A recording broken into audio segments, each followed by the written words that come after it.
요한복음 9장 13절에서부터 17절까지.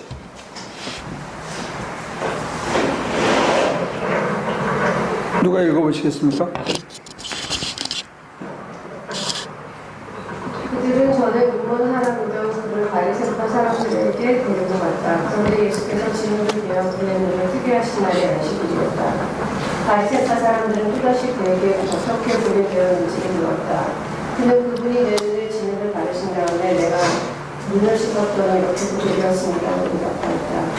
바리새파 사람들 가운데 더러운 말하기를 안식일을 지키지 않는 것으로 보아서 그는 하나님에게서 온 사람이 아니고 하였고 더러는 죄가 있는 사람이 어떻게 그런 회중을 행할 수 있겠소 하고 말하였다. 그래서 그들 사이에 의견이 갈라졌다. 그들은 눈멀었던 사람에게 다시 물었다. 그가 당신의 눈을 뜨게 하였는데 당신은 그를 어떻게 생각하오? 그가 대답하였다. 그분은 예언자입니다. 예. 진흙을 이렇게 개잖아요. 예수님이 개했거든요. 개서 눈에 발랐어요. 이게 노동입니다. 안식일의 규정에 의하면 진흙을 갰는데 어디에 보면 침을 뱉어서 또 갰어요. 하필이면. 네, 진흙을 개서 눈에 바르는 게 노동으로 간주되었고 그래서 안식일을 어긴 거예요. 예수님이. 근데 눈을 이 진흙을 발린 내가 더듬으면서 얼마나 걸어갔는지 몰라도 일정 거리, 딱 정해진 거리가 있는데 그 이상 걸어도 노동이고 가서 물로 눈을 씻은 것도 노동이에요.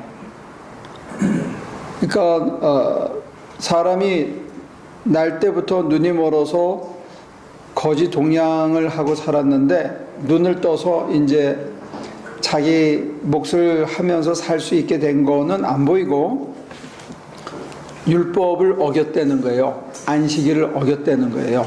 왜? 진흙을 갠 것도 노동이고 그걸 물로 씻은 것도 노동이기 때문에 바리새파 사람들의 입장에서 보면 안식일을 어겼기 때문에 이 사람들은 죄인이라는 겁니다. 됐습니까? 이 사람들이 이렇게 할 때 우리가 보면 참 황당하잖아요. 그죠? 사람이 살아나고 눈을 뜨게 됐는데 이보다 좋은 일이 어딨냐 하는데 이게 죄라는 거예요. 근데 그 이유가 뭐냐면 이 사람들이 안식일이 어디까지 거슬러 올라가냐면 여러분들 그 에스라서 기억납니까? 에스라? 학계, 에스라 뭐 이런 사람들. 그 사람들이 포로에서 돌아왔거든요. 그래서 성전을 재건하다가 사실은 성전 벽을 재건하다가 두루마리를 찾았어요. 율법을. 그래서 깨달은 게 뭐냐면 하나님의 말씀을 업수히 여기고 우리가 율법을 지키지 않았기 때문에 그 긴 종살이를 70년 넘는 종살이를 했다 이런 자각이 있었던 거예요. 그래서 이제는 성전을 제대로 짓고 율법을 지켜야 되겠다 하고 나온 게 소위 말하는 바리새파 운동이라는 겁니다. 그러니까 바리새파 운동이 나오기 시작한 그거에는 성전의 회복과 다윗 왕조의 회복뿐만이 아니고 야훼 신앙의 회복이라는 그 거창한 순수한 목표가 있었기 때문에 시작된 거였어요. 그래서 이 사람들이 그냥 이렇게 구구절절히 지키려고 한 게 아니고 시작은 그런 게 있었고 그렇게 하다 보니까 여러 가지 문제점들이 생긴 거예요. 양이 구덩이에 빠졌으면 어떻게 하느냐? 양은 건진다. 이런 예외 조항들을 하고 소위 말하는 탈무드라 해서 율법을 어떻게 현실에 적용할 건가 하면서 예외 조항들, 지켜야 할 조항들을 쫙 디스크라이브 한 거죠. 근데 그 뿌리에는 사실은 뭐가 있었느냐? 야훼 신앙의 회복과 성전 신앙의 회복과 다윗 왕조의 회복을 기다리는 그런 순수한 신앙이 처음에 있었다는 거예요. 근데 나중에 그것을 삶에 적용하다 보니까 이럴 땐 이렇게 하고 이럴 땐 이렇게 하고 해서 그걸 안 지키면 이것 자체가 죄가 되는 거예요. 그러니까 시작이 야훼 신앙의 회복이라는 하나님 신앙의 회복이라는 그거 자체가 뒷전으로 밀리고 어떤 조항을 꼭 지켜야 되는 그런 것으로 어떤 의미에서는 변질된 거고 어떤 의미에서는 강화된 거라고 볼 수 있어요. 그래서 바울의 얘기대로 본다면 여기 있습니다. 바울의 얘기대로 한다면 자기는 바리새파 중에 바리새파였고 가마리엘 문화에서 이거를 죽기 살기로 지켰다. 근데 내가 그걸 왜 지켰냐 했을 때 보니까 내 의를 위해서 지켰지, 내가 나의 의와 다른 사람이 나를 인정해 주도록 하기 위해서 지켰지, 그거 하는 동안에 야훼 신앙을 회복하고 이스라엘 회복은 뒷전이었다 하는 것을 암시해 주고 있습니다. 그러니까 지금 우리가 보면 이거 참 황당한 거거든요. 사람이 살아나는 게, 사람이 눈을 뜨는 게 훨씬 중요한데, 이 사람들이 이걸 그렇게 죽기 살기로 지킬 때는 그만한 이유가 있었고, 나중에는 그 뿌리가 후가 되고 당장 조항을 지키는 게 선이 돼가지고 이런 일들이 벌어진 거고, 조금 전에 말씀드린 것처럼 사도 바울조차도 가마리엘 문화에서 정말 선생이라고 인정받을 정도로, 그 다음에 자기는 죽기 살기로 율법을 지켰는데 그 지키는 그 뿌리 속에 내 의가 숨어 있다는 것을 자각한 거예요. 언제? 언제 자각했죠?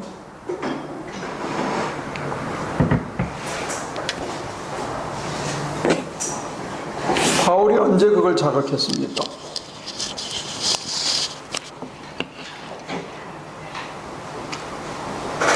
응? 기억이 안 납니까? 예? 다메섹 이후에, 사실은 다소로 내려가서 오랜 세월 묵상을 하면서 내가 왜 부자유했고 내가 왜 뒷발질로 예수를 찾아가 나만 아팠는가, 내가 왜 이렇게 힘들어했던가에 대한 자기 자각을 통해서 내가 율법을 지킨 것이 내 의를 위해서, 내 공로를 위해서 지켰던 거지 실제로는 야훼 신앙의 회복이나 그리스도를 위해서 지킨 것이 아니다 하는 자각이 나중에 생긴 거예요. 그래서 거기에 암시적으로 표현된 게 눈에 비늘 같은 것이 떨어져서, 휘장이 찢어져서의 상징으로 눈에 비늘 같은 것이 찢어지는 그 얘기를 하는데, 그게 언제 이루어진 거냐, 그게 예수를 만난 다음이에요.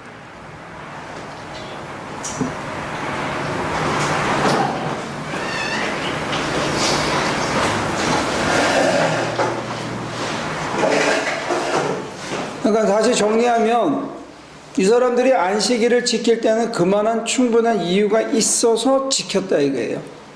근데 세월이 지나면서 삶에 적용을 하는 과정에서 예외 규정을 만들고 규정을 이렇게 세분화시키다 보니까 그 규정만 지키면 마치 그 앞에는 당연히 되는 것처럼 생각했는데, 거기에 이 틈바구니에 뭐가 끼어 들어갔냐면 자기 의와 자기 공로, 내가 들어가기 시작했다는 거죠. 이게 이제 지금 이 요한복음이 공격하고 있는 그건데, 제가 여러분들한테 이 얘기를 꺼내는 이유는 이 사람들은 안식일을 지키려고 그랬잖아요. 그죠? 안식일을 지키려고 했기 때문에 예수님이 하신 일도 못 알아봤고 눈먼 자가 눈을 뜬 것도 기뻐해 주지 못했어요. 여러분들은 뭘 그렇게 지키고 싶어 합니까?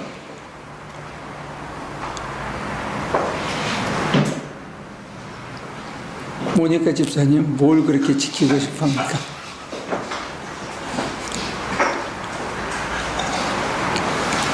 이거는 내가 못 놓는다, 이거는 내 인생의 가장 소중한 거다, 이렇게 지키고 싶은 거. 교통법규를 잘 지킵니까? 네. 왜 잘 지키죠? 딱지가 한 번에 껴서. 이제 딱지 띄는 게 지겹다. 무서워서. 무섭고 지겨워서. 네. 옛날에 왜 안 지켰어요? 승질이 급해서. 자, 이렇게 하나씩 찾아가 보자 이게요. 내가 뭘 지키고 있는 게 있는지, 그걸 왜 지키려고 하는지, 거기다가 내가 무슨 가치를 부여하고 있는지를 한번 찾아보자 이게요. 지금 이 사람들이 지키려고 하는 거는 안식일이에요, 안식일. 근데 지키려고 했던 그 뿌리는 사실은 어디인가 있었는데 지금은 그 뿌리하고는 상관없는 걸 지키고 있다 이거죠.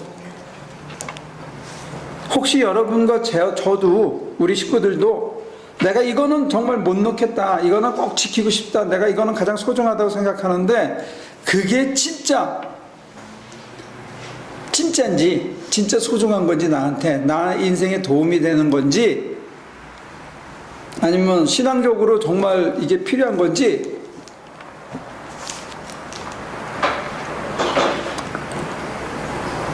제가 던지는 질문의 핵심은 이해가 됩니까? 고개를 제일 먼저 끄덕한 우리 필립 약간 한번 얘기해.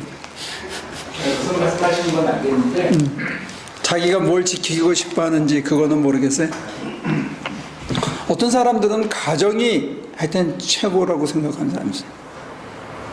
어떤 사람은 자기의 신용, 어떤 사람은 돈, 어떤 사람은 먹고 사는 안정, 사람마다 다 달라요. 근데 그거에 뿌리가 있었다는 거예요, 뿌리가.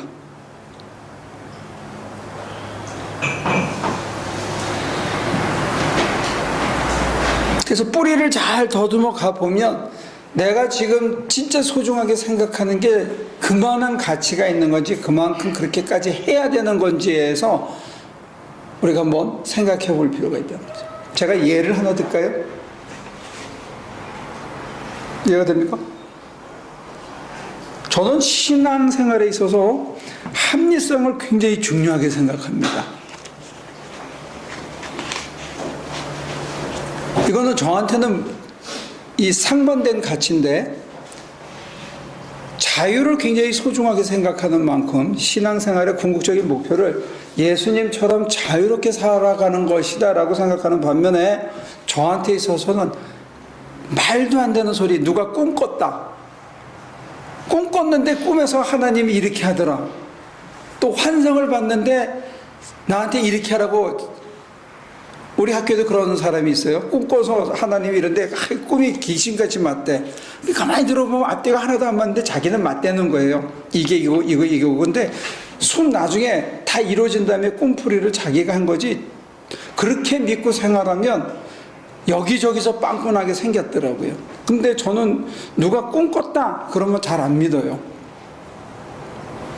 꿈을 꿔서 기분이 나쁘든지 뭔가 이렇게 암시해서 뭔가 느껴지는 어떤 것까지는 가능하겠지만, 그 꿈을 지 맘대로 꿈풀이 하는 사람들은 저는 그 이유 중에 하나가 이제 저한테는 합리성이라는 것을 소중한 가치로 생각하는 약점이 있어서 그런 거예요. 저한테는 그게 약점입니다. 왜냐하면 저는 그걸 뛰어넘은 어떤 신비성의 세계를 강조하는 사람인데, 그럼에도 불구하고 저한테는 합리성이라는 게 굉장히 소중하게 가치로 갖고 있어요. 아구가 맞아야 되는 거야. 그러니까 초자연적인 경험을 하더라도, 신비적인 세계에 들어가더라도 그것이 설명되어질 수 있어야 되고, 최대한 설명하려고 애를 쓰고 그 틀을 갖추려고 그러는 게 저한테는 약점이에요. 어떤 면에서는 설명해주는 장점이 있는 반면에, 그 합리성이라는 게 설명이 안 되는 그 너머의 세계가 반드시 있는 거는 분명해요. 저는 그거를 따라가는 사람이기 때문에 어떤 때는 여러분들에게 늘 뒤꿈치만 보고 따라갑니다, 저도 잘 모릅니다, 이 얘기를 하는 이유는 그 신비의 세계에 대한 손가락으로서 생각하기 때문에 그런 거고, 저는 그거를 거기까지 가기까지는 최대한 설명하려고 논리적으로 코헤런트하게 일관되게 설명을 해보려고 길을 쓰는데, 그게 저한테 있어서는 실제로는 어떤 면에서는 제가 갖고 있는 이 울타리요, 어떤 그 틀이요, 부자연스러움이기도 해요. 그래서 한때는 설교할 때 논리적으로 맞지 않으면 제가 불편해서 설교를 못했어요. 근데 다 설명을 다 제가 앞뒤가 맞아야 됐지, 앞뒤가 안 맞으면 제가 불편한 거예요. 근데 말을 할 때 사람들이 그렇게 안 하거든요. 꼭 그렇게 끊고 맺음이 다 끝난 다음에 그 다음 말을 해야 알아듣는 건 아니에요. 그러니까 이게 지루해지고 설명이 되어지는데 그치는 거지 사람을 감동시키고 변화시키는 거는 별 힘이 없더라고요. 그런데도 불구하고 저한테는 합리성이라는 그 약점이 있어요. 그걸 굉장히 소중하게 생각하는 가치예요. 근데 그 뿌리가 뭔지 아냐? 이 끝뿌리가. 저는 합리주의자거나 또는 자유주의 신학자라서 합리성을 강조하는 게 아니에요. 제 신앙생활에 있어서의 뿌리에서 그 합리성을 강조하게 된 이유는 뭐냐면 소위 말하는 저가 다니고 있던 교회에 기도 많이 하시는 분들이 제게 일어난 개인적인 사건을 어떻게 해석을 해 주셨냐면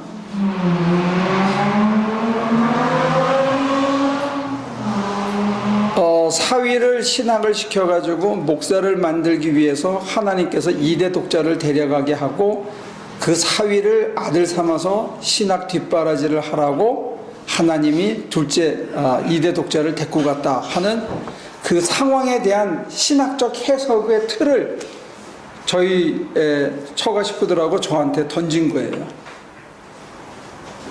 저희 집에 놀러 왔다가 죽었어요. 이대 독자가 가스 중독으로. 저는 그 처가에 가서 이제 잤는데 키를 달라 그래서 제가 주지 말라 그랬는데 이 친구가 자기 동생한테 놀러 가라고 키를 줬어. 근데 이게 가가지고 하필이면 죽은 거야. 근데 이게 팩트예요. 근데 그거를 이제 몇 달 있다가 교회를 처음으로 모시고 갔는데 그 교회에 기도 많이 하시는 권사님들이 하나같이 해석을 어떻게 해주셨느냐? 잘 안 믿는 집안인데 안 믿는 집안에 돈은 있으니까 그 돈으로 저 사이 신학 공부를 뒷바라지하고 목회할 수 있게 해주려게 하려고 하나님께서 그 아들을 데리고 갔다. 이렇게 해석을 한 거예요. 여러분들 생각에는 어떻습니까?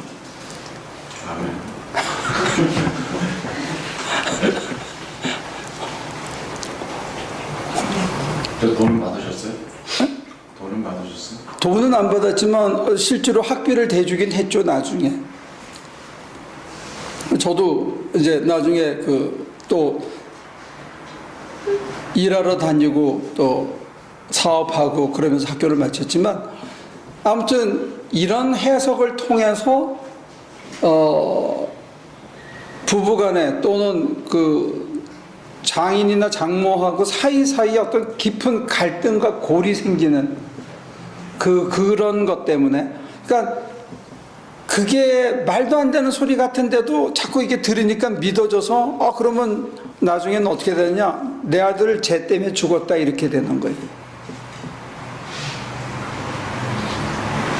그래서 저는 꿈풀이나 어떤 말도 안 되는 해석을 해가지고 사람들에게 자기 나름대로는 위로하고 설명하려고 좋은 뜻에서 이제는 사위를 아들처럼 생각하고 잘 돌봐가지고 좋은 목회자 만들라 이렇게 심플하게 얘기할 수 있는 것을 장황한 스토리텔링을 하다가 보니까 오히려 그것을 문자적으로 믿은 사람들에게는 큰 갈등을 주는 그런 개인적인 아픔이 있은 거예요. 그러니까 저는 사실은 신비주의자가 되거나 부흥사가 될 수 있는 그런 소양이 더 많았는데 악착같이 죽기로 공부를 했던 이유 중에 하나는 그 말도 안 되는 그거를 정말로 종교 철학적으로 파헤치고 싶었던 거예요. 저는 부흥사들이 그 논리적으로 점프하는 걸 아주 못 견디겠더라고요. 그래서 철학을 공부한 거예요. 종교 철학을. 그러면 그 남자애가 안 죽었으면 공부 안 하셨을까요? 아마 그냥 목회를 했겠죠. 그러니까 거기서 하나님 뜻이라고 이렇게 얘기가 지금 들으니까 그러네. 글쎄, 그것도 갖다 뜯어다 붙이는 것 같고, 그거 안 했을 때도 또. 얘기하기 쉽다고요, 그러니까. 아니요, 그거 안 했더라도 지적 호기심 때문에 공부를 더 했었을지는 모르죠. 근데. 목사 되는 거. 아니야, 내가 신학교 오고 난 다음에 그 얘기를 했다는 거예요. 그런 소설을 썼다는 거죠. 그래서 저는 신앙적인 소설을 써가지고 비합리적인 것을 믿는 거에 대해서 못 견디는 그런 게 그런 요소가 있다는 거예요.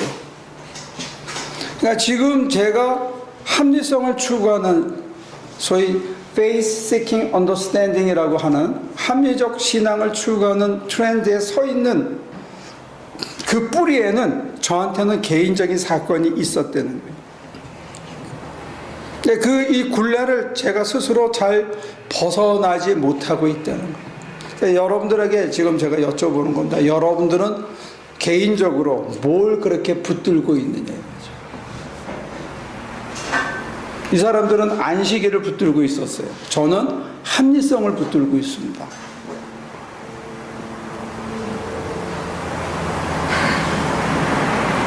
모니카 집사님은 뭘 붙들고 있습니까? 아직 잘 모르겠어요. 생각하고 있어. 뭘 요거는 내가 잘 못 놓겠다. 이게 여기 앉지. 네? 날 거기 앉지. 저는 그런 것 같아요. 네, 남들이 다 맞다고 얘기하는 거에 항상 반발을 해요. 그 반발하는 그 뿌리가 뭔지를 스스로 찾아보면 거기서부터 자유해질 수 있을지 몰라요. 역으로.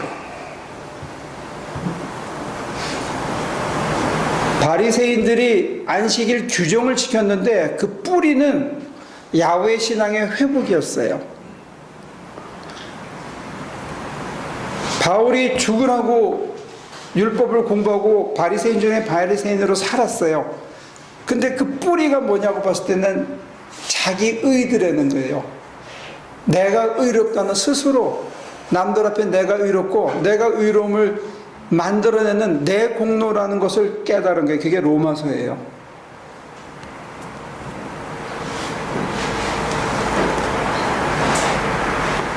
그런 의미에서 눈에 비늘 같은 것이 사라지고 그로 인해서 진정한 신앙의 자유가 오는 거거든요. 근데 우리도 어떤 의미에서는 개인적인 생활에서의 그 얽매인 것뿐만이 아니고 신앙생활에 있어서도 뭔가의 뿌리를 찾으면 자유로워질 수 있는 건데 자기는 특별하게 가치를 부여하고 그거를 못 놓는 것들이 있다는 거죠. 그 중에 하나가 성서 문자주의 같은 것도 그런 거예요.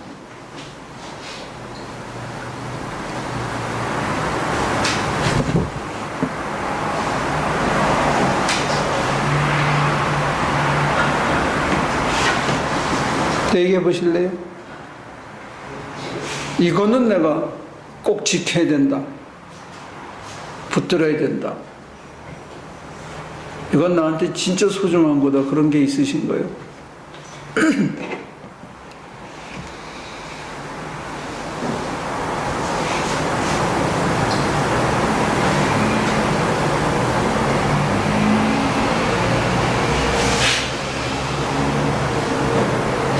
얘기를 한 다음에 제가 마저 설명을 할까요? 설명을 다 하고 나서 여러분들이 생각해보고 얘기를 하실래요?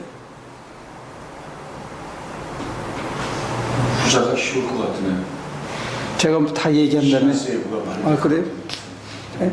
근데 사실은 그러면 여러분들이 너무 정리를 다 한 다음에 얘기하면 자기한테 도움이 안 될 수 있을지 몰라서 그런 건 있어요. 아니, 갑자기 저는 나의 강점이라고 생각하는 합리성을 목사님이 단점이라고 하니까 할 말이 없어졌어요. 그래요? 저도 좀 그런 일이 있죠. 근데 저는 가만히 생각해 보면은 이게 무슨 꼭 윤리는 아닌데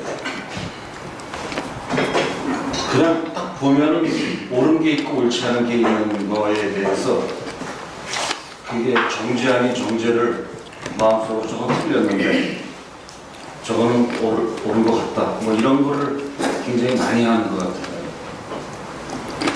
그러면 그 뿌리가 뭔지를 찾아보셔야 돼요. 그건 잘 모르겠어요. 워낙 바르게 살았으니까 그게 뿌리였지.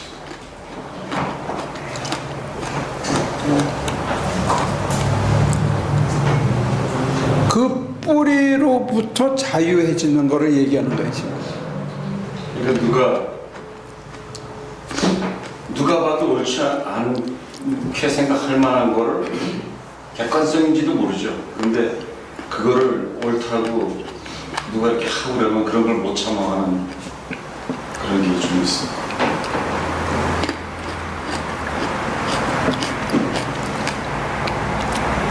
얘기를 좀 붕 띄면요.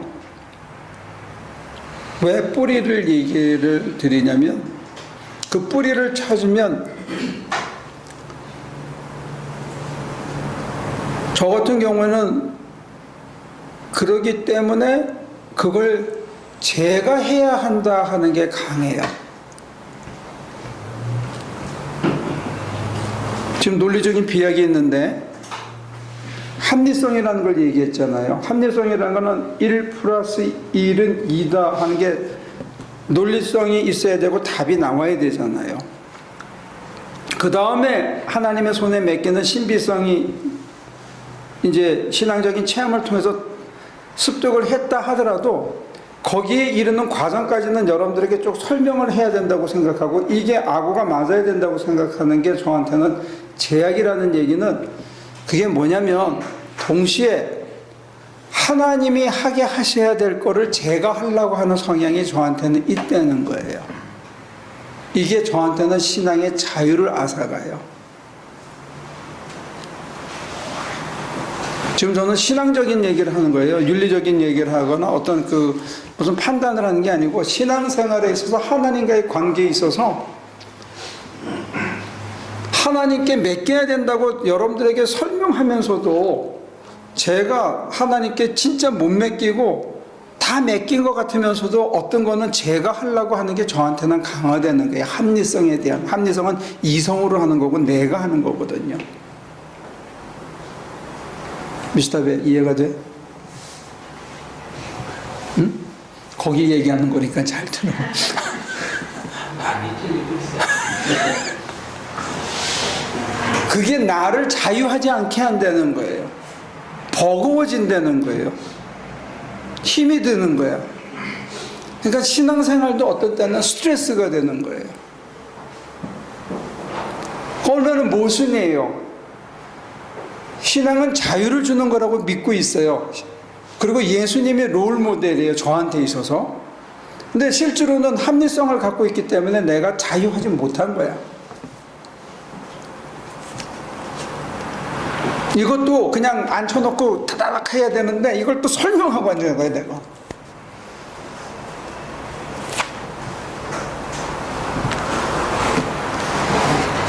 이해가 됩니까? 설명을 하는 동안에 합리성을 찾는 동안에 내가 살아난다는 거예요. 맡겨야 되는데 하나님이 하시게 해야 되는데 그게 내게 자유를 주는데 무거운 짐으로부터 내려놓게 하고 하나님이 하시는 것은 내가 즐기게 되는데 하늘에 나는 그 매나 독수리는 있잖아요. 바람을 타고 그냥 쫙 나르면서 눈만 그 목표를 놓치지 않더라고요. 차가우는 그 바람은 그냥 즐기는 거야. 그냥 떠 있어. 그리고 휙 바꾸는 자기의 눈은 거기에 가 있는 거야. 목표. 이게 자유인데 우리는 내가 하려고 그러니까 계속 날개짓을 하는 그런 어려움이 있다는 거죠. 바람을 타지 못하는. 너무 추상적인 설명인데 이해가 됩니까? 미스터 배, 제가 말씀드린 거를 미스터 배의 말로 다시 한번 설명을 해봐요. 제대로 설명이 됐는지 좀 들어보게.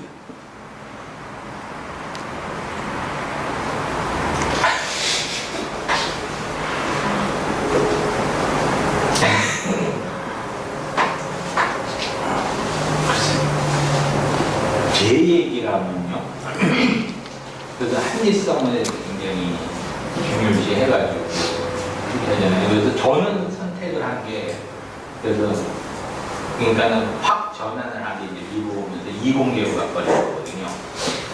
왜냐면 합리성 그러니까는 이제 한국에서 철학을 하려고 했었잖아요. 근데 가서 얘기를 하니까는 말 잘하는 사람이 이기는 거지 합리적인 사람이 이기는 게 아니더라고요. 그래가지고 저는 그래서 느꼈던 거는 수학을 해야 되는 거예요. 수학이 이론적인 논리적으로 전개를 해나가야지 하나가 풀려야지 그 다음이 풀려나가는 그런 단계가 있으니까 그래서 수학을 선택을 했거든요. 아니 그러니까 그래서 수학 쪽을 해야 된다 그래서 이공계를 선택을 했고 그래가지고 이렇게 살아왔는데 저한테 그러니까 그 뿌리는 저한테 뿌리의 시작은 그냥 타고난 책임감이라고 저는 제 그 뿌리를 들어갈 수가 있거든요. 그러니까 저한테 주어진 거에서 제가 선택을 했으면은 무슨 일이 있어도 해야 된다라는 그거는 근데 어디서 시작했는지 저는 모르겠어요. 그래서 그 책임감 때문에 그러니까는 그래서 제가 그 가족에 대한 것도 책임감 때문에 가족을 더 생각을 많이 한다고 생각이 들고 그리고 일하는 거에 있어서도 뭔가 잘 안 풀리면은 속으로 난리를 치거든요. 그래서 그거를 좀 나야 된다라고는 이제 생각을 하고 벗어나려고 하는 게 하나님일까라고 이제 생각을 하고 지금 계속 투쟁을 하고 있는데. 근데 그러니까는 그래서 이거는 제 얘기니까요. 모르겠어요. 이거 정확하게 그 목사님의 합리성하고 제가 추구하는 합리성하고 같아가지고 그 신학적으로 그 공감대에 있어가지고 어쨌든 좀 다른 방향을 잡았었지만 아니 단어라는 합리성이라는 단어가 똑같아야 할 의미는 없고 똑같아야 할 필요는 없고 우리가 설령 같은 단어를 서로 다르게 쓴다 하더라도 루터의 경우를 보더라도 자기가 하나님에게 다가가고 소위 말하는 신인 합의를 추구하고 하나님의 형상을 회복하는 걸 자기가 해보려고 기를 쓰고 누구보다도 추천하게 했죠. 근데 거기에서 자유가 없었던 거예요. 그래서 하여튼 책임감이라는 게 또 자유를 굉장히 구속하게 되잖아요. 그러니까 바로 그 얘기하는 거예요. 그 뿌리가 책임감인데 그 책임감 때문에 내가 지금 합리적인 생각을 하고 판단을 하고 합리적인 행동을 하고 또 책임감 있게 살아가려고 하는데 그게 그렇게 살아가는 내 모습이 나한테 자유를 못 준다는 자각이 있는 거고 그게 내적으로 불편해되는 거죠. 한동안 모든 걸 하나님 탓으로 하니까 편하긴 하더라고요. 하나님 탓으로 해도 되고 운명 탓으로 해도 되고 팔자 탓으로 해도 쉬워요. 없는 것보다는 그게 나아요. 근데 그게 문제를 해결해 주느냐? 그건 아니라는 거지. 팔자 탓을 하는 것 자체가. 그렇게 했을 때 우리가 이제 어떻게 해야 되느냐? 이게 이제 개신교적인 방법에서는 정답은 나와 있는데 우리가 실천적으로 그렇게 잘 안 되는 이유가 뭐냐면 내가 지금 뭘 하고 있는 그 이유와 그 뿌리를 스스로 모르기 때문에 부자유하다는 얘기예요. 여러분들이 소중하게 생각하는 것이 뭔지를 먼저 찾아야 된다는 거예요. 아까 장로님은 합리성이라고 그랬고 그리고 객관성과 이거는 누가 보더라도 옳고 그름이 있는 게 아니라 옳고 그름에 대한 것에 대해서 확고하게 붙잡고 있는 게 있다는 거죠. 그게 뿌리가 뭔지를 찾아보고 지금 내가 붙들고 있는 이게 정말로 나한테 10년간의 모든 생활에서 자유를 주느냐 이것도 한번 생각해 볼 필요가 있다는 거죠. 오히려 그게 나를 얽매이지는 않느냐 더 힘들게 하는 건 아니냐 꼭 그렇게까지 하지 않아도 되는 건데 내가 지나치게 그렇게 해가지고 나도 불편하고 남도 불편하고 내가 하나님 앞에서 내가 자유하지 못한 게 있느냐 이제 그 얘기를 여쭤보는 거예요.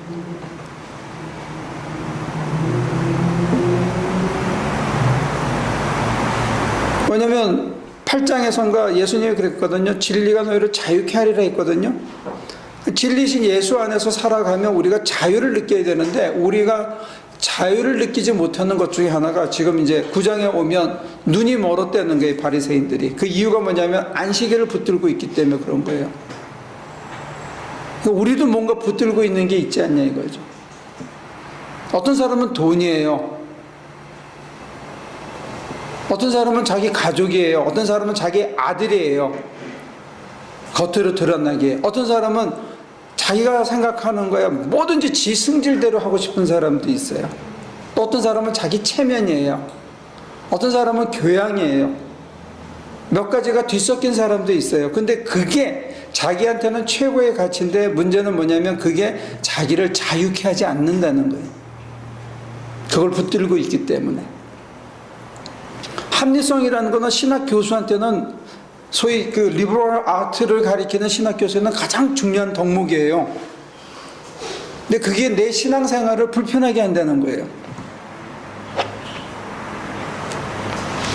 그래서 제가 조직신학을 가리키면서도 조직신학자가 되기보다는 영성에 대한 그 페이버가 더 있는 거예요.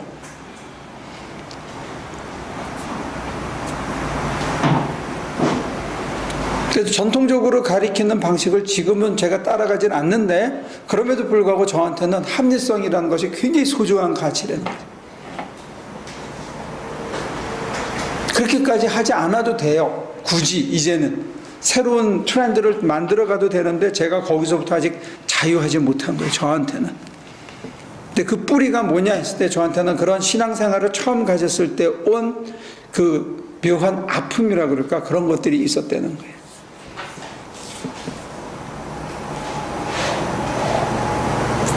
그래서 앞뒤가 안 맞는 얘기를 목사님들이 가르쳐도 내가 별로 화내지 않아도 되는데 듣기가 싫고 짜증이 나고 이러는 것들은 저한테 그게 다 이어져 있다는 거예요. 그러니까 여러분들도 뭔가 그게 뭔지를 스스로 찾아보고 그거를 해결할 수 있다면 신앙세계는 지금보다 훨씬 더 자유로워지고 우리가 자유로워진 만큼 진리를 더 추구해 나가고 자기한테 육화시킬 수 있다는 거예요. 그걸 가로막는 게 뭔지를 찾아보자는 거죠. 그것 중에 하나가 여러분들이 뭘 자기가 가장 소중하게 생각하고 있는지를 한번 찾아보시라는 거예요.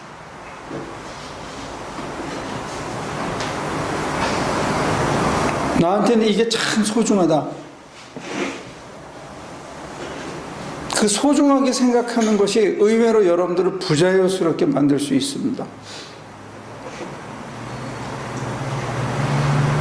조금 더 진전하면 정말 여러분들이 가치를 느낄 만큼 그렇게 소중한 것이 아닐 수도 있고요. 어쩌면 그걸 찾는 순간에 더 소중한 것을 이미 여러분들은 더듬고 있을지도 모른다는 거예요.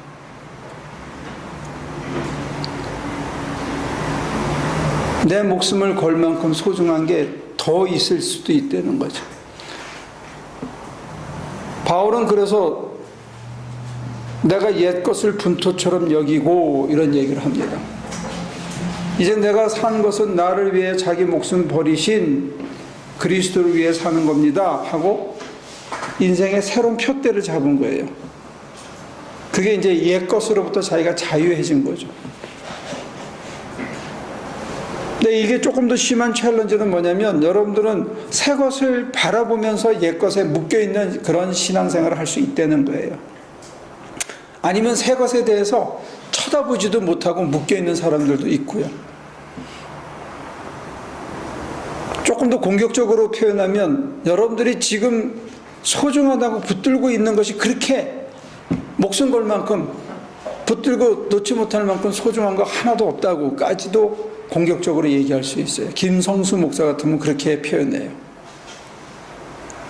했었었죠. 네. 우리가 소중하다고 생각하는 건 모두를 가치 없는 거다. 이렇게 단정적으로 얘기했죠.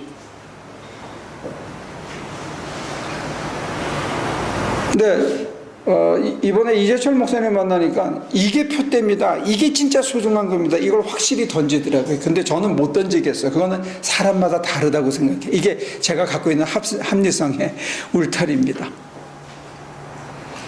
교양 아니고 교양이 아니고 제가 해보니까 사람마다 다 다른 거예요. 저도 끊임없이 교양이 있으시게 우리를 이렇게 봐주시느냐고 안 던진 거 아니에요? 아니 그렇지는 않고 저는 그렇게 던질 만큼 자신이 없어요. 확신이 없어.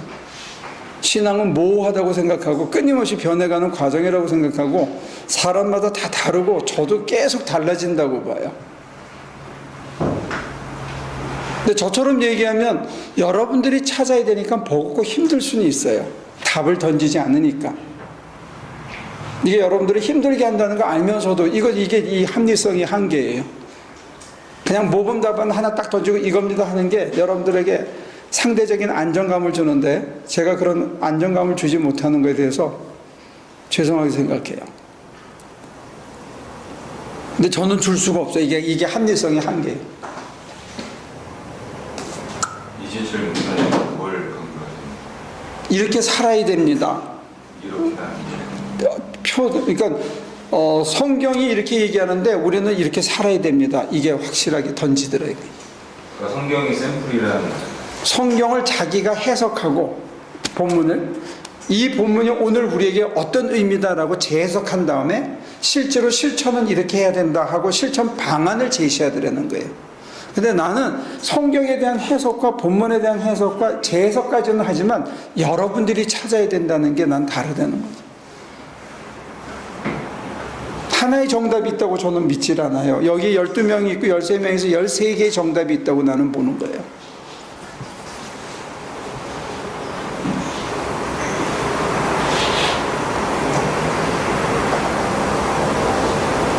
그래서 제가 이렇게 가끔 찌르기는 하지만 이겁니다 라고는 얘기 못 하겠다는 거지. 이보크 시켜줄 수는 있어. 여러분들이 스스로 찾도록.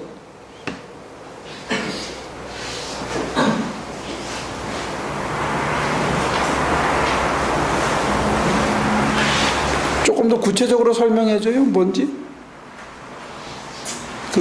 이 목사님이 얘기한 그분이 자녀를 키울 때에 가장 소중하게 생각하는 가치는 결여감이래요. 뭔가 좀 모자라게 하는 거. 그리고 목사의 가정은 성경의 원리를 삶의 실천에서 교인들에게 본이 되도록 화육하는 삶이라고 봐요. 우리는 그래서 어떻게 살아야 되느냐 했을 때 자기가 다른 부목사들하고 월급이 똑같대요. 그리고 청소하는 사람들까지도 애들을 다 대학 보내준대요. 교회에서 장학금을 떼서. 그러면서 목사의 자녀라고 해서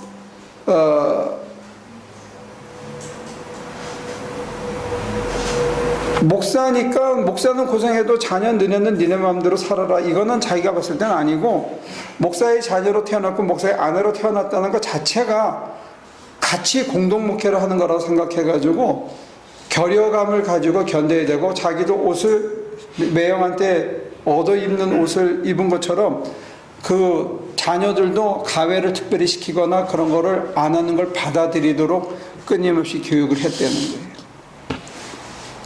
제가 보면 굉장히 건전하고 하지만 그거를 천편일률적으로 적용하기에는 나는 그건 아니라고 보는 거죠. 그분이 천편일률적으로 그렇게 하라라고 말씀하신 건 아니에요? 아니요, 그게 모범 답안이라고 하고 자기가 이 정점에서 그것을 화육시키고 그것을 보여주는 것이어야 된다고 생각한다는 거예요. 나는 그렇진 않다고 보는 거죠.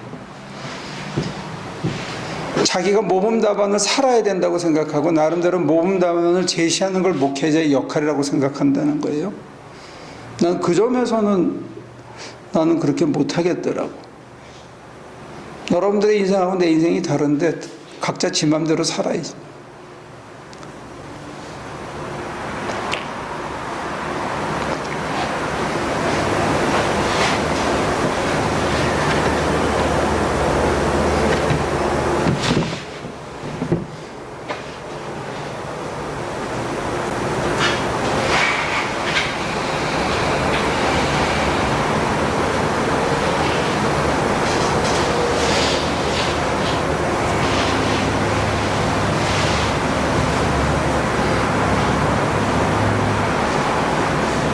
여러분들이 극빈으로 살더라도 여러분들의 자녀가 꼭 굳이 극빈으로 살아야 된다나 그렇게 보진 않아요.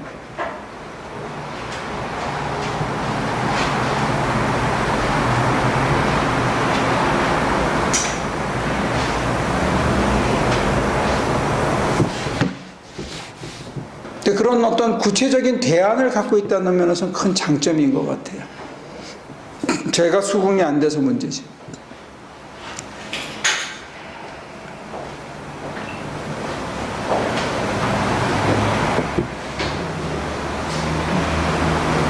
난 여러분들이 저하고 달랐으면 좋겠어요.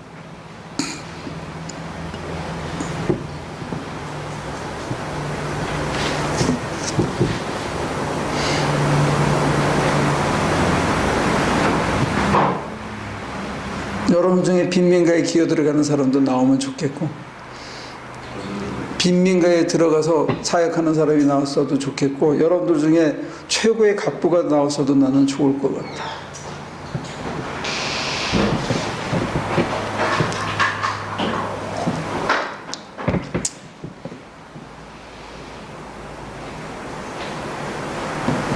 자, 얘기해 보실래요? 제가 다 얘기했는데.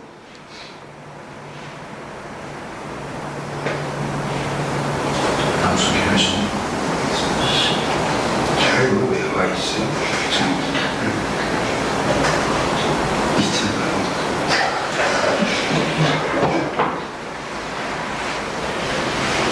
뭐라고요? 네? 뭐라 그러셨어요? 무슨 시작한 거야? 그러니까 내가 여기 왜 와 있지? 미친 얘기 좀 하세요. 미친 얘기 하셔야죠. 네? 미친 얘기 좀 하셔야죠. 왜 주일날 설교하셨어요? 도망갔어. 아, 소비다 빨리 도망갔어. 설교 순서인데? 그러면 안 되지. 안 되지. 이번에도 수 패밀리가 아주 맛이 갔어. 같이 동네 끄고. 그러면 못한 설교를 여기서 하시죠, 지금. 그래서 거기다가 양수영 목사님도 수 패밀리 넣었어요. 양용수.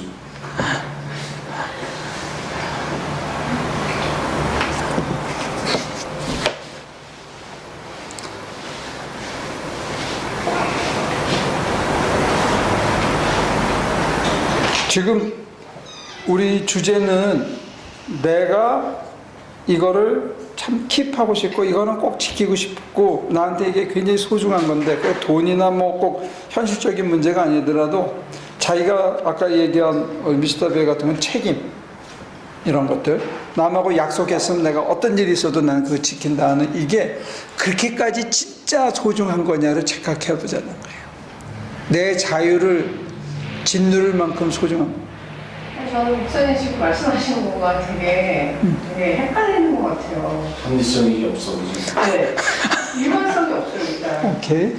왜냐하면 제가 알기로도 저한테도 그러셨고 저뿐만 아니라 다른 여기 앉아있는 사람에게도 누구한테는 돈 벌으라고 그러고 누구한테는 돈 벌지 말라고 그러고 돈 벌면 너는 큰일 난다고 얘기하시면서 저는 여태까지 하나교회 분위기가 돈하고는 되게 무관하고 가난을 받아들여야 되고 되도록 가난하게 살고 넌 그래. 그렇다고 얘기를 하셨다고 생각을 했기 때문에 우리 교회는 되게 뭐라 그러지? 쓰면 안 되고 금욕적이어야 되고 그런 분위기여서 심지어는 수도원 같다는 얘기도 들었는데 왜 갑자기 또 이렇게 재벌도 나왔으면 좋겠고 막 이렇게 얘기하시는 건 뭔지 나랑 똑같게 살지. 그렇게 누구에게는 돈 벌지 말라고 그러고 누구에게는 나가서 돈 벌으라고 그러고 하는 그 권면의 기준은 뭔지 되게 헷갈려요. 그래요? 그 지금 또 다른 이슈로 넘어가는 건데 뭘 강조하다가 그 이슈가 나왔냐면 하나의 정답이 있지는 않다는 얘기를 하다가 그렇게 이제 구체적으로 확산된 거예요. 그러니까 그 중간에 설명이 좀 필요할 것 같아요. 오케이. 그러니까 헷갈려요. 아리마대 사람 요셉이 비단 장수 루디아가 그 다음에 아나니아와 삽비라가 돈 좀 있었죠. 잘 써서 그렇지. 나는 착한 부자론 있다고 그 말도 안 되는 소리를 믿는 건 아니에요. 그러니까 그러면 누구에게는 돈 벌라고 그러고 누구에게는 돈 벌지 말라고 얘기하셨을 때는 쟤는 돈 있으면 큰일 날 애를 해서 헛질할 애를 해서 벌지 말라고 하신 건지, 아니면 누구는 착한 부자가 될 수 있을 것 같아서 나가서 네가 돈을 벌라고 얘기를 하신 건지, 그게 각자의 사람마다 달라서 그렇게 얘기를 하신 건지, 그 다양성을 보셨기 때문에 하신 건지, 아니면 첫째는 그 다양성이고요. 두 번째는 그 사람의 살아가고 있는 삶의 여정에서의 차이점을 두 가지를 동시에 얘기하는 거예요.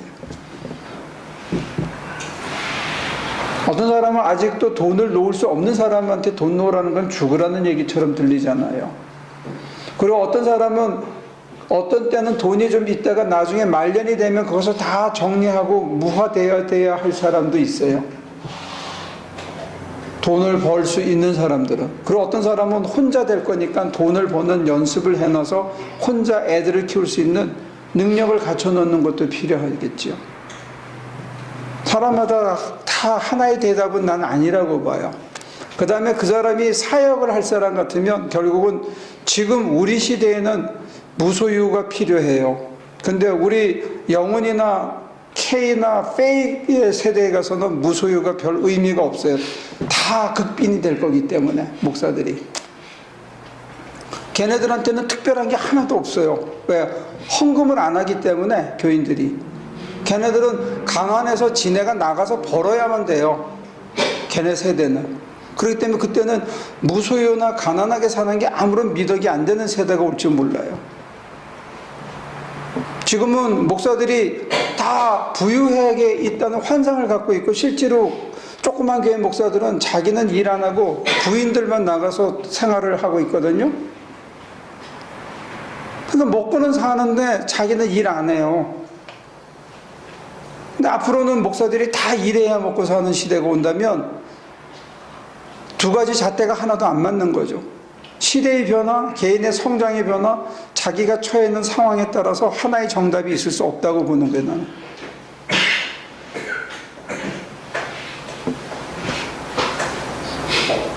제일 헷갈리는 사람한테 어드바이스 하기 힘든 게 뭐냐면, 이쪽 길로 갈 수도 있고 저쪽 길로 갈 수도 있고 기로에 서 있는 사람들이 있어요.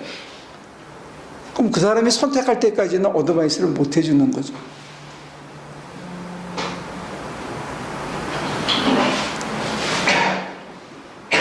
아무도 모니카는 돈 많이 벌면 안 돼. 알기가 뭡니다. 그 양반은 쓰는데 의사가 있어가지고 저기. 그럼 둘 다 어쩔 수 없이 좀 가난하게 살아야 되겠다. 신앙을 위해서.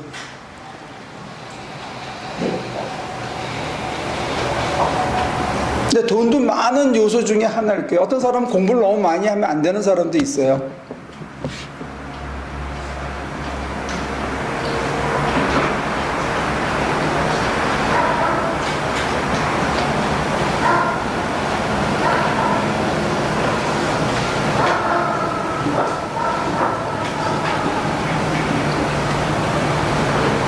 이게 내가 병이라니까 이게 너무 합리적으로 설명하는 거라고요.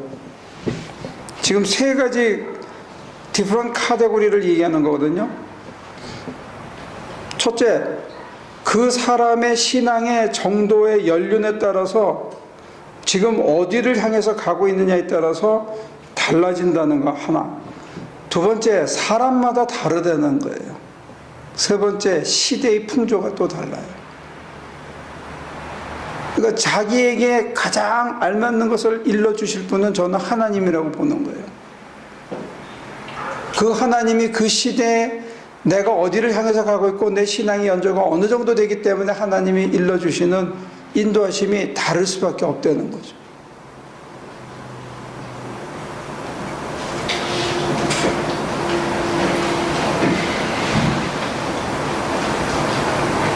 그리고 그게 하필이면 자기 자신이 그 순간엔 제일 받아들이기 힘든 거야.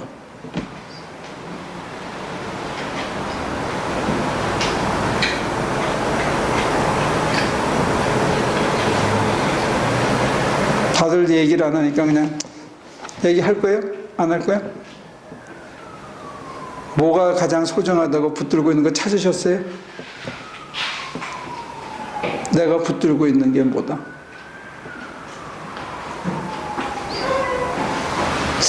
얼핏 생각해 보니까 그 뿌리가 이게 아닌가 싶다.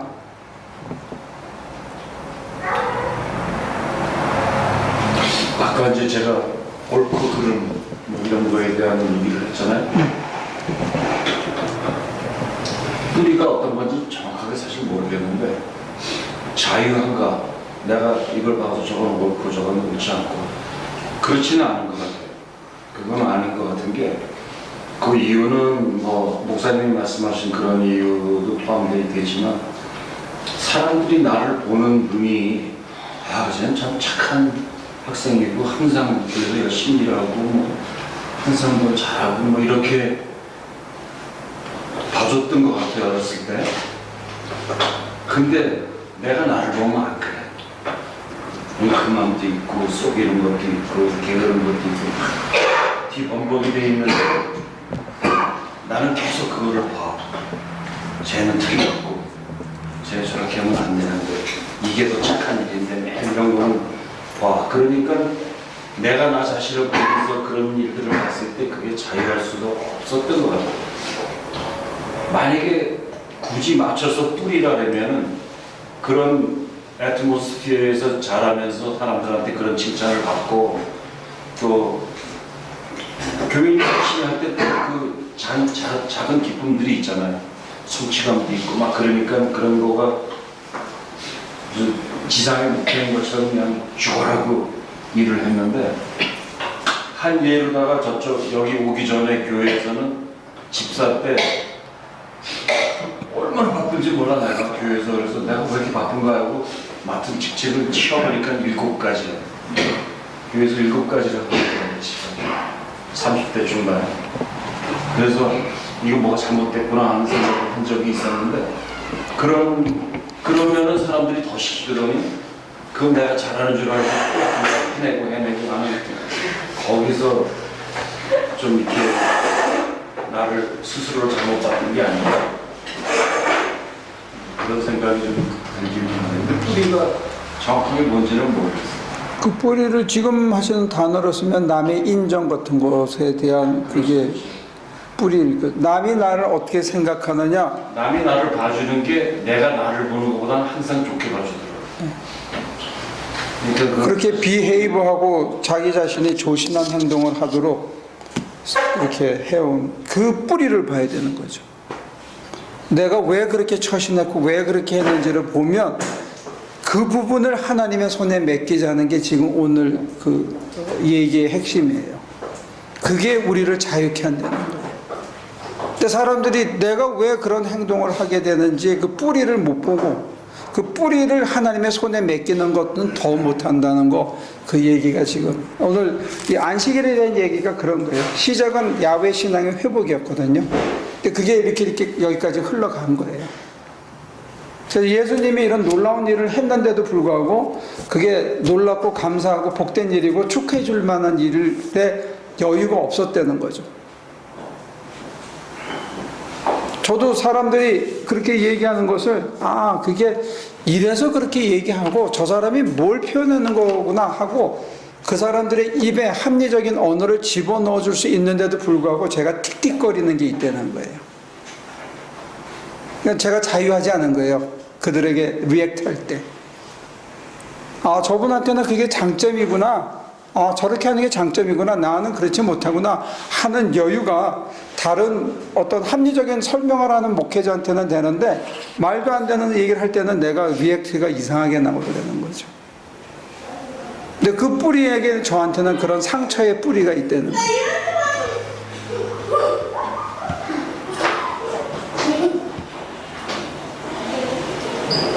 그러니까 신앙생활을 한다는 건 진정으로 우리에게 자유를 주시기 위함인데 하나님 안에서 이 땅이 하나님의 나라라고 하는데 우리가 자유하지 못한 게 있다는 거예요. 장로님이 아주 좋은 예를 해주셨는데 그런 것처럼 내가 내 행동을 하는데 내가 주인이 아니고 주님이 주인이 아니고 남들의 이목이, 남들의 평가가, 남들의 칭찬과 인정함이 내 행동의 주인이 된다면 폴 틸리 얘기 들은다면 타율적인 인간이 되는 거거든요. 자기는 자유를 가지고 사는 것 같은데 실제로는 나를 통제하는 게 내가 아니고 남의 이목이고 피어 프레셔라는 거예요. 특별히 긍정적인 의미에서요. 남한테 욕 안 먹으려고 하는 행동보다는 어떤 때는 남의 칭찬과 인정을 받으려고 하는 행동이 자기를 더 구속할 수도 있다는 거죠.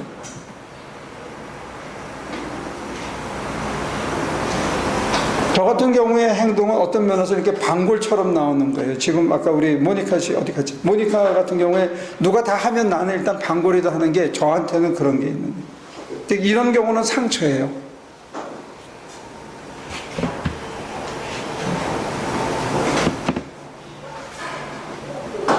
근데 이제 저 같은 경우는 조금 더 믹스된 게 이제 어릴 때 아버지가 안 계셨어.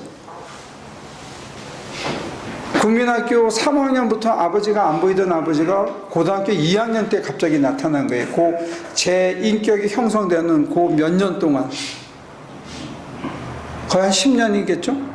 4년, 5년. 그러니까 거의 10년을 안 계셔서 남한테 아버지 없는 자식이라는 소리 안 듣기 위해서 내 행동은 더 빤듯해져야 됐지만 제 속에 갖고 있는 개구장이 지시라든지 제 속에 있는 어떤 일탈에 대한 강한 욕구 이런 것들은 억누른 거죠.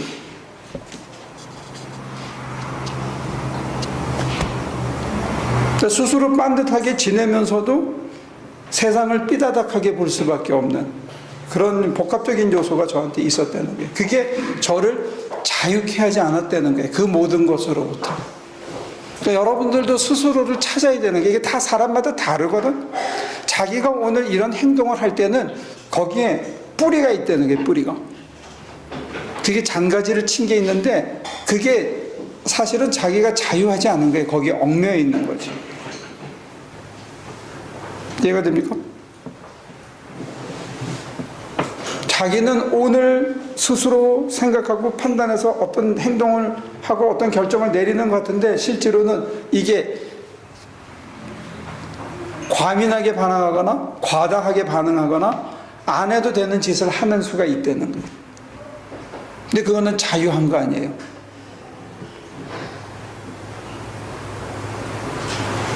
그런 걸 어떤 사람은 심리학에서는 상처라고 그러고 어릴 적에 과거의 경험이고 헨리 나우에는 그것을 재구성하는 게 필요하다. 내가 과거를 어떤 눈으로 쳐다보느냐 이게 더 영성생활에 중요하다. 이렇게 처방을 내는 사람도 있는데 또 아까 얘기한 것처럼 어떤 이게 모범 답안이 아니냐. 여러분들 다 이렇게 갑시다. 목사가 이렇게 살아내면 교인들은 그런 식으로 살아내는 게 좋습니다. 그런데 저는 그렇게 얘기 못하는 게 사람마다 다 뿌리가 다르더라는 거예요. 사람마다 소중하게 생각하는 게 다 다르더라는 거예요.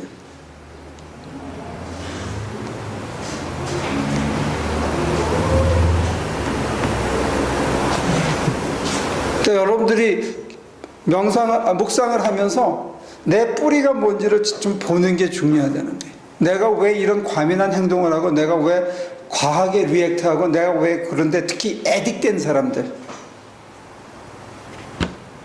우리가 생각하는 무슨 성적 애딕 또는 무슨 재미의 애딕, 도박의 애딕, 담배나 술에 대한 애딕뿐만이 아니고 우리가 뭔가에 애딕되어 있는 사람이 있어요. 각자 다른데 도박, 술, 여성, 이성 이것만 애딕이 아니고 습관적으로 그거에 가서 척 달라붙은 사람들인데 그 애딕션은 같은 경우에는 아주 어린 시절에 그거하고도 이어져 있더라고요. 그걸 자기가 재구성할 필요도 있고 어떤 면에서는 그걸로부터 릴리즈 돼야 돼요. 거기로부터 벗어나야 오늘 내가 하는 행동이 자유로워지는데 제가 여러분들에게 소개하는 방법은 뭐냐면 하나님의 손에 맡겨야 된다는 거예요. 맡겨야 된다고 여러분들에게 수없이 지난 몇 년 동안 얘기한 저도 알게 모르게 또 못 맡기고 제가 하려고 하는 요소가 있는데 그 요소가 저한테 있어서는 합리성이라는 요소들이라는 거예요. 그러니까 여러분들하고는 다르는 거예요. 사람마다. 찾으셔야 돼요. 비슷하게. 합리성, 책임, 그 뿌리에 뭐가 또 있는지 찾아야 돼요. 그걸 이제 영지주의자들은 그노시스, 지혜라고 불렀어요. 지혜. 그 뿌리를 찾는 거를. 그노시스가 있어야 자유해진다 이렇게 얘기했던 거고 요한복음에서는 하나님을 아는 게 지혜라고 그랬어요. 하나님의 마음을 알고 하나님의 계획을 알고 하나님께서 나를 향한 특별히 나만을 향한 특별한 계획, 내가 섞여 사는 이 관계 속에서 내가 해야 될 걸 아시는 그분을 알아야 그분이 깨우쳐 주셔야 내가 자유해진다고 이렇게 본 거예요. 요한복음은 나스틱하고는 차이가 있는데 궁극적으로 우리 개신교 신앙으로 하면 그분에게 맡겨야 되는데 요한복음이 우리에게 써져 있던 건 알아야 된다는 거예요. 하나님의 마음을, 하나님의 안목을, 하나님이 어떻게 보시느냐를 알아야 되는데 우리는 하나님이 보시는 건 못 보고 지금 내가 알고 있는 것에 매여 있다는 거예요. 그래서 부자연스러운 거예요. 자기는 잘하는 것 같아. 근데 이게 죽은 과거의 짐에 매여서 부자연스럽게 행동하는 거예요. 안 해도 되는 짓을 하는 거예요. 요만큼만 하면 되는 걸 이만큼 과하게 리액트하고 다른 사람이 이렇게 하는 것에 대해서 이그노할 수 있는 건데도 과민하게 반응하고 그렇게 되는 이유가 이게 뿌리 경험하고 이어져 있다는 거예요. 왜 다들 내 눈을 피하지? 그 뿌리를 봐도 그게 잘 해결이 잘 안 되잖아요. 그거는 뿌리 밑에 또 숨어져 있어서 그래요. 우리를 먼저 내놔. 뿌리 저는 저희 엄마의 영향이 큰 것 같아요. 아이들에 대한 집착이 굉장히 강하고 엄마가 저에 대한 집착이 아주 강하고 제 동생이 죽었거든요. 그래서 저를 아주 정말 끔찍하게 집착하셨고 또 그런 뭐지? 그러니까 엄마 말을 안 들었을 때 막 이렇게 그러니까 자기 의견대로 안 됐을 때 굉장히 그러니까는 너한테 그게 맞는 건데 왜 말을 안 듣느냐 이제 이런 거 있잖아요. 엄마들 부모님들이 하는 그런 얘기를 그러니까 제가 지금 조카가 집에 있으니까 많이 부딪혀요. 이제 사춘기고 막 이런. 근데 제가 그러더라고요. 그러니까 너를 위해서 그러는데 왜 이거를 못 그러니까 그거를 이제 반항을 하는 거에 대해서 많이 부딪히고 있거든요. 근데 그거 안에 그런 나 생각해 보면 엄마의 영향이 큰 것 같아요. 근데 엄마랑 그렇게 오랫동안 산 것도 아닌데 아주 이렇게 그게 평생을 가고 굉장히 강하다 그런 생각을 했어요. 아무튼 집착이 저는 강해요.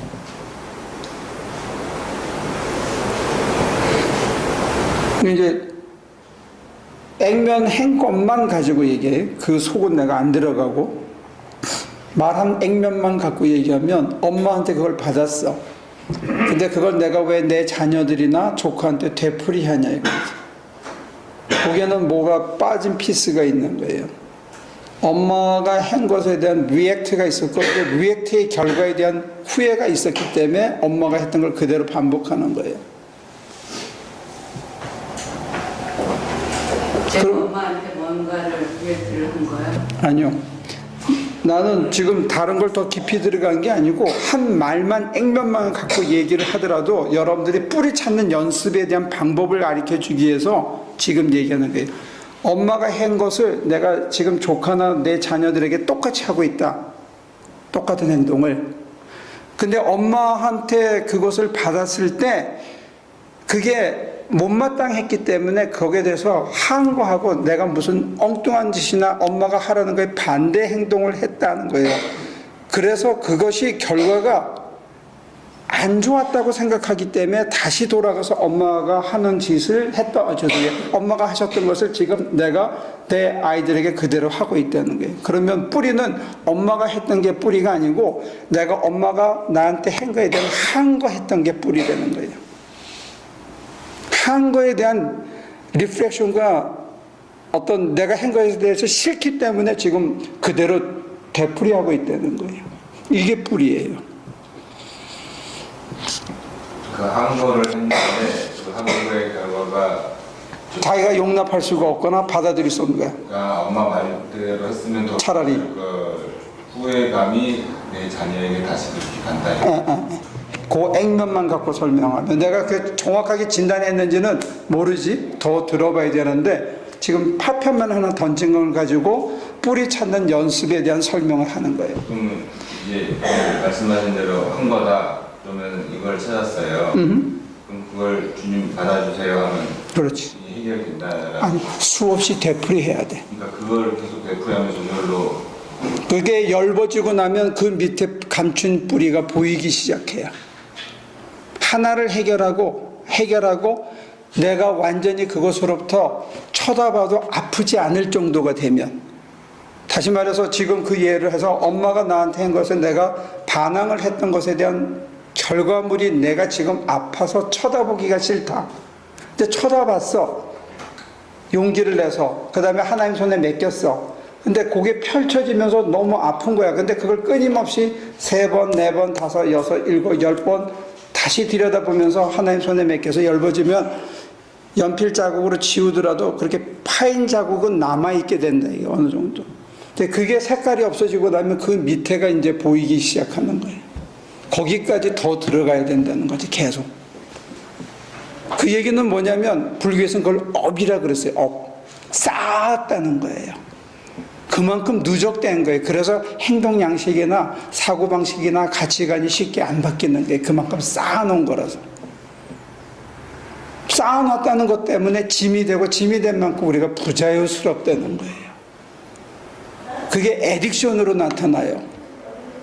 애딕션에 있는 사람들은 특별히 그거를 잘 찾아서 지우셔야 돼요. 안 그러면 정말로 오래가고 그것 때문에 이상행동이 될 수밖에 없어요.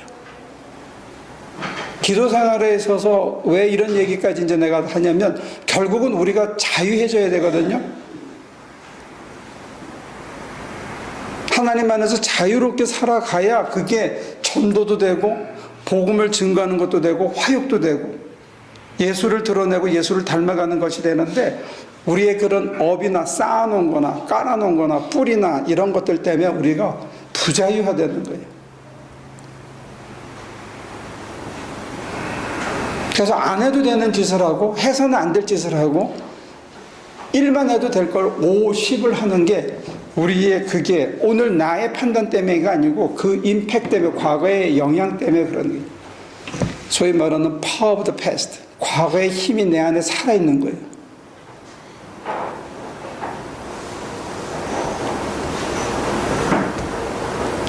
그렇게 되면 우리 모니카 씨가 얘기한 수도승처럼 살더라도 자기가 전혀 불편하지 않은 때가 와요. 그리고 돈이 아무리 많아도 그것 때문에 불편하거나 잘난 체 하지 않게 되는 때가 와요.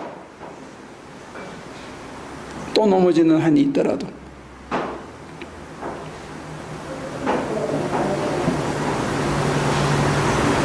요즘 좀 이상한 게 하나 생겼는데요. 예전에는 그렇게 깜깜한 데 다니는데 그렇게 무섭지가 않았어요. 근데 요즘 무서워요. 잘 모르겠는데. 태호를 데리고 다녀. 제가 여러분들이 파편으로 던지는 얘기를 가지고 모든 걸 찾아낼 수 있는 뭐 점쟁이도 아니고 더 중요한 거는 자기가 답을 찾아가는 동안에 하나님하고 긴밀한 관계가 되고 답을 찾아가는 동안에 그만큼 성숙해지는 것뿐만이 아니고 하나님과의 긴밀해지기 때문에 하나님의 신비의 세계에 더 들어갈 수 있다는 거예요. 신앙생활을 기대지 말아요. 자기가 찾아가는 만큼 하나님하고 더 긴밀해지고 하나님이 그만큼 더 신비를 열어주신다는 거예요. 근데 그런 거하고 무념무상이라는 거하고 비교를 하면은 무념무상하는데 제 과거에 떠올라. 그게 떠오르는 거예요. 네, 떠오르고 직면할 수 있는 용기가 생기고 떠올랐는데 피하고 싶지 않고 바라보더라도 아프지 않게 되는 때가 온다는 거예요. 근데 그게 뿌리 그러니까 그것도 일단 생각을 해야 되는 건가요? 뿌리를 찾아야 된다. 지금처럼 두 가지 방법인데 하나는 합리적으로 어디 선까지 따라가는 방법이 하나고 그 다음에 무념문상에서 떠오르는 것을 바라보는 것이 있는데 어차피 합리적인 방법으로 가더라도 그 끝은 신비성으로 가야 되는 거예요. 그건 하나님이 떠올려줘야 볼 때 내가 합리적으로 생각한 거하고 전혀 안 맞는 게 툭 떠오르는데 어떤 때는 빗으로 꼽은 것처럼 아프기도 하고 어떤 때는 정말로 눈물이 푹 쏟아지면서 감격으로 다가오기도 하고 깨우침이 같이 올 때는 감격으로 같이 온다는 거예요. 아, 이거였구나. 근데 내가 왜 이렇게 힘들었을까? 별거 아닌데. 그 감격이 있으면 좋을 것 같아요. 정말 아무것도 아닌데 우리를 얽매이는 것들이 있다는 거예요. 지금 여러분들의 입장에서 보면 그거 다 내려놓을 수 있는 건데 그게 여러분들을 자유롭게 하지 못하고 얽매이는 족쇄가 되는 거 있다는 거죠. 네, 앉아 있는데 계속 잠만 자요. 그래도 안 앉아 있는 것보다 100번 나. 안 앉아 있는 것보다. 제 개인적으로는 별로. 한 가지 분명한 거는 그렇게 잠을 자고 나가서 일하더라도 안 죽는다는 것만으로도 굉장히 좋은 거예요. 그거나 자는 큰 차이를 뭐. 지금 그렇게 앉으면서 버티는 거하고 푹 자는 거하고 어떻게 달라지냐면 모든 걸 자기가 결정하는 순간이 와버려. 하나님을 의식하지 않고 모든 걸 자기 손으로 결정하는 때가 금방은 찾아온다고. 금방 찾아오는 것 같은데. 신앙생활을 그렇게 하면 사는 게 훨씬 힘들어져. 그 힘들어진다는 것만 비교해서 나는 이제는 힘들지 않은 길을 가겠다고 하면 앉아서 조는 한이 있더라도 그게 훨씬 낫다는 거예요. 그러면서 이제 그분에게 판단과 결정을 할 수 있는 걸 서서히 맡겨가는 거죠.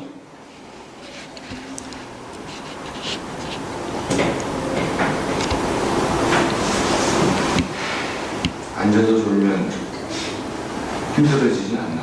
똑같지 않나? 저는 똑같은 거, 비슷한 거 같은데. 앉아서 조는 거를 통해서 내가 앉아서 졸아도 잠 푹 잔 거나 뭐 몸이 약간 찌부둥하긴 하지만 이렇게 사람이 쉽게 죽진 않구나, 견딜만 하구나, 이것만 몸에 배도 앉아서 졸거나 반쯤 기대서 기도 생활 반쯤 하면서 하나님을 생각하다가 잠드는 거가 자기 몸에 배면 그건 굉장한 힘이라는 거예요.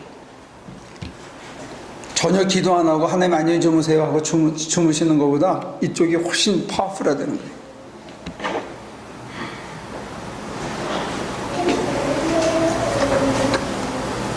하나님을 의식하고 산다는 면에서 첫째 파워풀하고, 내가 무슨 결정을 할 때 지 맘대로 다 안 하고 홀드한다는 면에서도 파워풀하고, 그러면서 이제 하나님과의 관계가 깊어지고 그 신비의 세계의 어떤 황홀함이나 평안함이나 이런 것들이 오면서 그게 들어오면 기도 안 하고 사는 거가 두려워지기 시작하고 불편해지기 시작하는 거죠.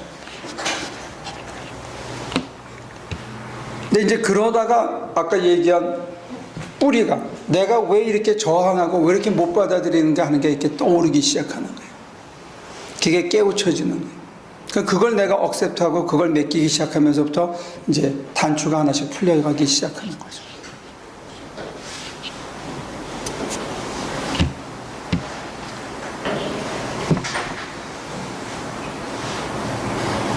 그러면 지금 내가 왜 그걸 그렇게 붙들고 그렇게 소중하게 생각하고 있는지, 그렇게까지 난리를 칠 필요가 없는데 왜 내가 그렇게, 내가 아주 아까 우리 장로님 표현을 이렇게 하면 조신하게 보이는 사람들 있잖아요. 남들이 자기를 봤을 때 이게 메리트가 있기 때문에 조신하게 행동하는 거거든요. 특히 여성들 중에는 자기 속에 딴 게 있으면서도 조신하게 행동하는 사람들이 있다고. 전혀 아닌데 속에 여러 가지가 다 있는데도 불구하고 그게 메리트가 있는 거예요. 근데 그게 문제는 뭐냐면 그게 타율적인 인간이 된다는 걸 못 보는 게 문제가 있는 거예요. 남에 의해서 내 행동이 제약받는다는 사실이에요. 그건 자유는 아니에요. 그 메리트나 보상이 없으면 그런 행동을 안 하게 됩니다.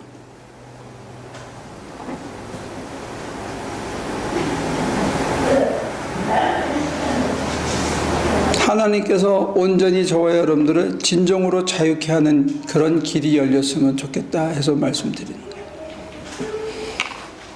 자유로이 자유를 반납하는 한이 있더라도 거기가 이제 제가 여러분들에게 서제스트할 때는 표대입니다.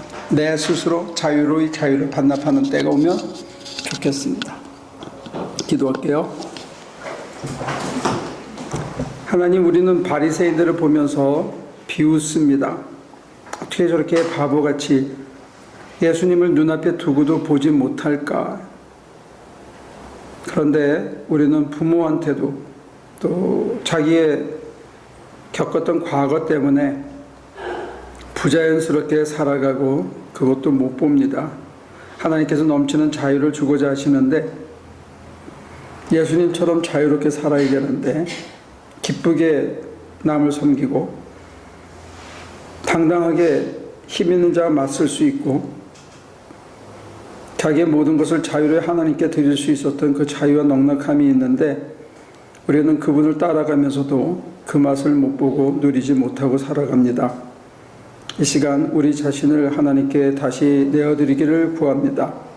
맡아주시고 허락하신 그 자유의 선물, 하나님 나라 백성만이 누릴 수 있는 진정한 자유를 이곳에 모인 저희들이 지금 이 시간 이후로 살아낼 수 있도록 도와주옵소서.